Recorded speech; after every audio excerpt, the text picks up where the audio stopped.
O Senhor esteja convosco. Ele está no meio de nós. Anúncio da boa nova de nosso Senhor Jesus Cristo, segundo João. Glória a vós, Senhor. Naquele tempo, os discípulos disseram a Jesus: Eis, agora falas claramente e não usa mais figuras. Agora sabemos que conheces tudo e que não precisa que alguém te interrogue. Por isto cremos que viestes da parte de Deus. Jesus respondeu: Credes agora? Eis que vem a hora, e já chegou, em que vos dispersareis, cada um para um lado, e me deixareis só. Mas eu não estou só, porque o Pai está comigo. Disse-vos estas coisas para que tenhais a paz em vós. No mundo tereis tribulações, mas tende coragem, eu venci o mundo. Palavra da salvação. Glória a vós, Senhor. Que as palavras do Santo Evangelho perdoem os nossos pecados. Que assim seja. Podem sentar um pouquinho?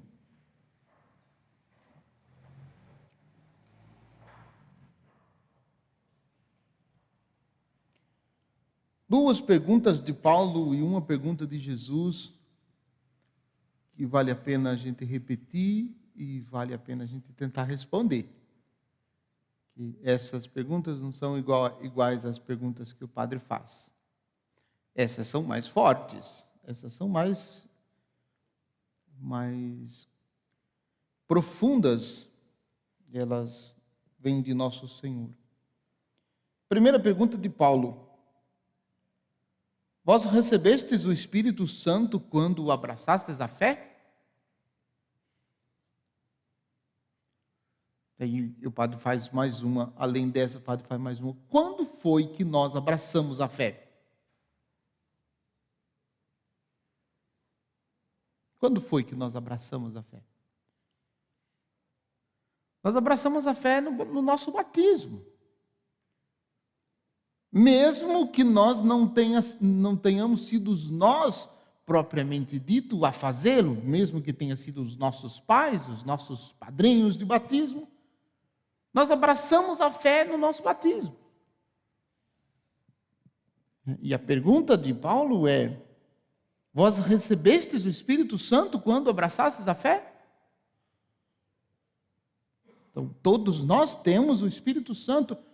O mesmo Espírito que agiu em Jesus, o mesmo Espírito que agiu nos apóstolos, o mesmo Espírito que ressuscitou Jesus dentre os mortos. Ele mesmo nos foi dado. E lá naquele dia, que nós abraçamos a nossa fé, no dia de nosso batizado. E a segunda pergunta de Paulo é: que batismo vós recebestes? Que batismo vós recebestes? A gente vive como se nós não tivéssemos, vou falar a gente, mas vivemos como se nós não tivéssemos recebido esse batismo e nem recebido esse Espírito Santo.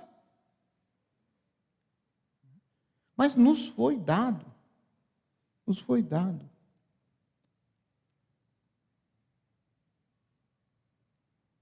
E é preciso que a gente deixe que esse Espírito flua de dentro para fora, em nós, para que a gente possa, então, receber os frutos do Espírito Santo em nosso coração. Depois a pergunta de Jesus. Jesus faz uma pergunta no Evangelho que é uma pergunta bem curtinha. Quando os discípulos dizem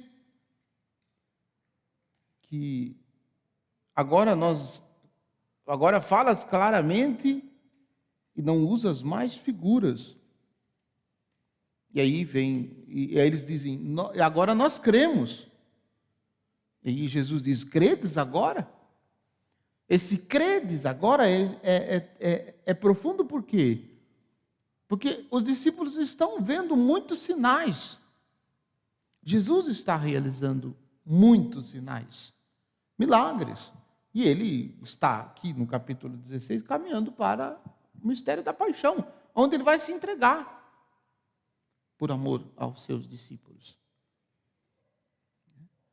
E aí, diante de tudo que Jesus fez, diante de tudo que Jesus falou, diante de tudo que Jesus ensinou,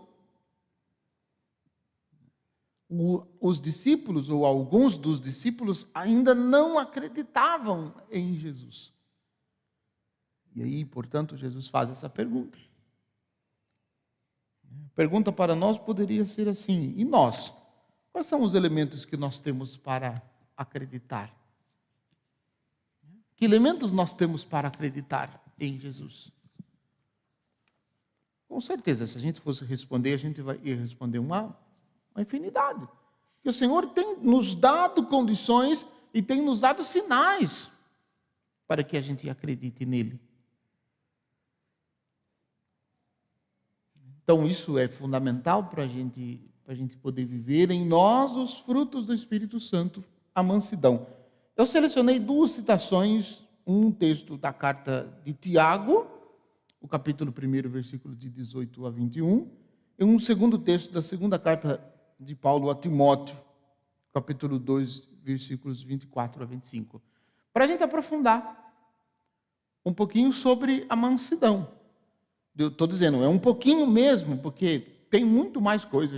Eu achei muito material que fala da mansidão. Mas eu vou citar 2 textos bíblicos.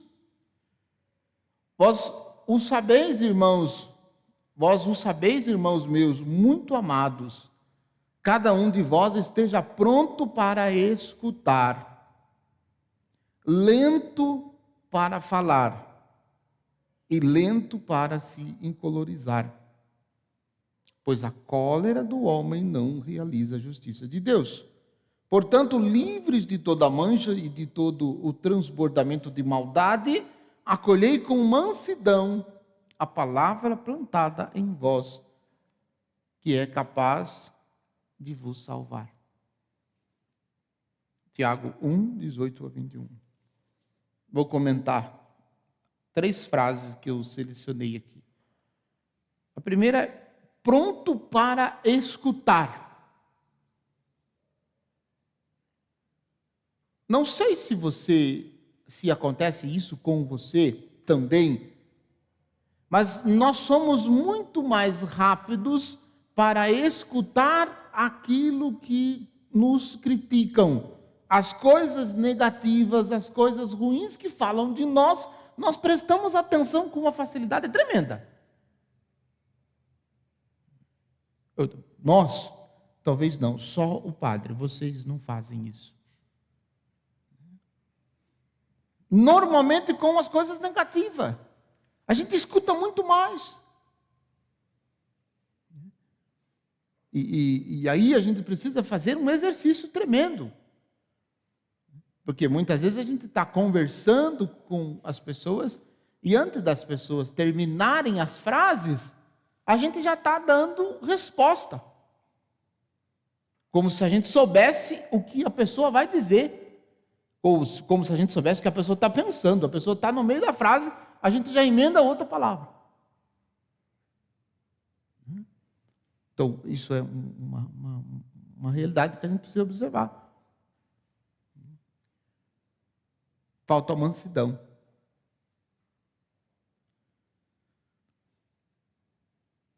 Depois, nessa mesma sequência, lento para falar.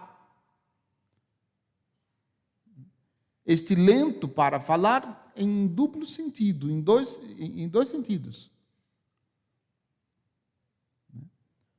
Lentos para falar quando estamos manifestando a nossa opinião. E lento para falar quando nós estamos com a cabeça quente, com o nervo à flor da pele. Também, incrivelmente, é nesses momentos que a gente sempre perde a paciência, não é? Quando está de cabeça quente, quando o sangue está fervendo. Ou não, com vocês não, vocês já estão mais avançados na conversão. E é muito fácil a gente perder a mansidão. É muito fácil. Por quê? Porque a gente tem uma pressa, a gente é muito rápido em dar respostas. É como se nós tivéssemos a obrigação de darmos a resposta para tudo. Tudo nós temos que dar o nosso palpite, nossa opinião, tudo nós temos que fazer um comentário sobre isso, sobre aquilo. Segundo a carta de Tiago, isso é falta de mansidão. Lento para falar e lento para se encolorizar. Eu achei impressionante isso. Lento significa que a cólera, em algum momento, ela é permitida. Porque se ele diz lento para se encolorizar, significa que ela pode acontecer, ainda que seja devagar. E aí eu achei impressionante ele citando, um autor citando o autor que eu li, comentando esse texto, aquele episódio de Jesus no templo, que Jesus faz um chicote de cordas. E ele diz que é um dos raríssimos momentos em que Jesus se encheu de cólera. E aí ele tenta imaginar o que Jesus estava pensando quando estava tecendo aquela corda, fazendo aquele chicote com as próprias mãos. O que passava na cabeça de Jesus naquela hora? O evangelista não diz, né? E o autor que eu li é um autor mexicano, e ele diz que Jesus pensava em uma maneira de fazer aquilo sem que fosse cheio de cólera. Por isso ele fez, e enquanto ele fez, ele foi exercendo a paciência, porque imagine só, você tecer uma corda e depois com a própria corda você... Então, eu achei impressionante isso, no sentido de que, algum momento, vai ser necessário a gente se encolorizar, mas tem que ser lento para a cólera. Aí vem o texto, pois a cólera do homem não realiza a justiça de Deus. Bom, o segundo texto da carta de Paulo a Timóteo, eu não vou comentar como fiz isso aqui, eu vou comentar só uma frase. Ora, um servo do Senhor não deve altercar. Eu já trago tradução, o que significa essa palavra? Altercar. Mas ser afável para com todos, capaz de ensinar, suportando as calamidades. No mundo havereis de ter aflições, mas coragem, eu venci o mundo. Coragem, eu venci o mundo. Com a mansidão é que ele deve repreender os opositores na esperança de que Deus lhes conceda converter-se, a fim de que conheçam a verdade. 2 Timóteo 2, 24 e 25. Eu fiquei preocupado quando eu li no texto esta palavra altercar. Falei, mas que coisa que significa isso? Por que não traduziu a palavra de um jeito mais fácil? Aí eu fui procurar uma tradução para esta palavra. E a tradução que eu encontrei foi: discutir com calor, polemizar, disputar e contender. Ficou pior. Eu não tinha entendido uma palavra, agora ficou pior porque apareceram mais 5 palavras que ela tem o mesmo significado. Discutir com calor, polemizar, disputar e contender. Contender, criar contendas. Um servo do Senhor não deve fazer isso. É isso que Paulo está dizendo a Timóteo. Essas coisas não podem existir em alguém que se diz servo do Senhor. Pronto, eu não vou nem fazer a pergunta que eu estou com vontade de fazer, mas só isso já está bom. Você tire as suas conclusões. Então, o que significa isso? Exercer isso significa viver o fruto do Espírito Santo, chamado mansidão.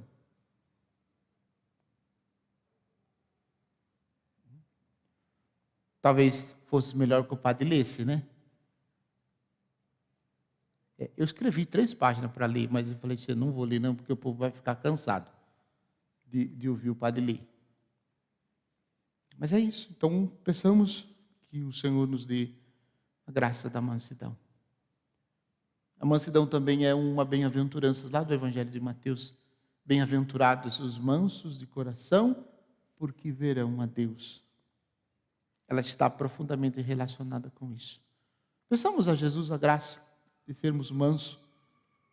Ou então rezarmos aquela oração, né? Jesus, manso e humilde de coração. Fazei o nosso coração semelhante ao vosso. Amém. É só isso. Louvado seja nosso Senhor Jesus Cristo. Para sempre seja louvado.